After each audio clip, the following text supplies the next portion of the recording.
সকলোকে আমাৰ এই ইউটিউব চেনেলটোলৈ স্বাগতম। আজি আমাৰ মাজত বিশ্ব গিনিছ ৱৰ্ল্ড ৰেকৰ্ডলৈ যোৱা কিৰিমচন্দ্ৰ দাস উপস্থিত আছে। তেখেতে আজি তেখেতৰ অনুভৱখিনি আমাক ক'ব। আহকচোন তেখেতৰ মুখেৰে আমি শুনো তেখেতৰ সেই গুৱাহাটী গিনিছ ৱৰ্ল্ড ৰেকৰ্ডৰ অনুভৱখিনি।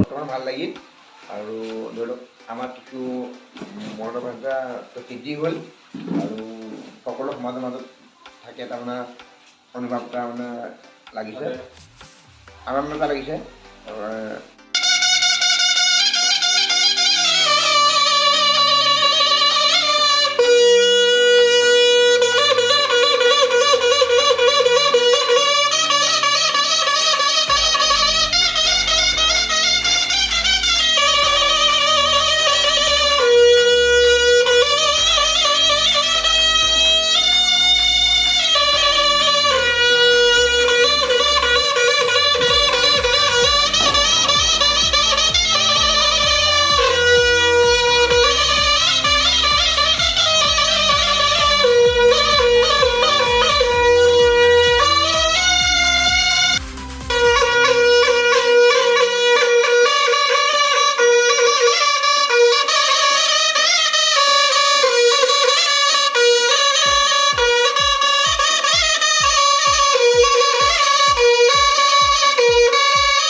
কেনেকুৱা কি কয় নাম কি হয় কেনেকৈ বজায় অলপ প্ৰথমটো চিকটি নলৰ পৰা তাক মানে এই যায় ন এইডাল এই লাহিটো চিকটি আৰু কোটটো দুখ মানে দুখ নাপাবৰ কাৰণে এই থুৰিটো লগাই লয়।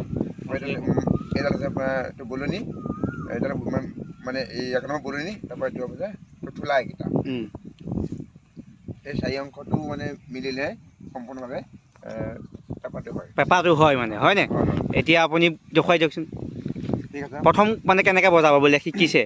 ঠিক আছে, এই বস্তুটো দেখুৱাই দিয়ক কেনেকৈ ধৰিব। প্ৰথমতে শিকিবলৈ যাওঁতে এই বস্তুটো অফ কৰি ল'ব লাগিব, তাৰপৰা এইটো হেৰি মানে পেলাব লাগিব, তাৰপৰা এই চাৰিটা আঙুলি পেলালে তালৈ মাতটো যায়। হয়, ঠিক আছে, দেখুৱাওক দেখুৱাওক।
বজালে আপুনি নাকেও বজাব চেষ্টা কৰে নেকি?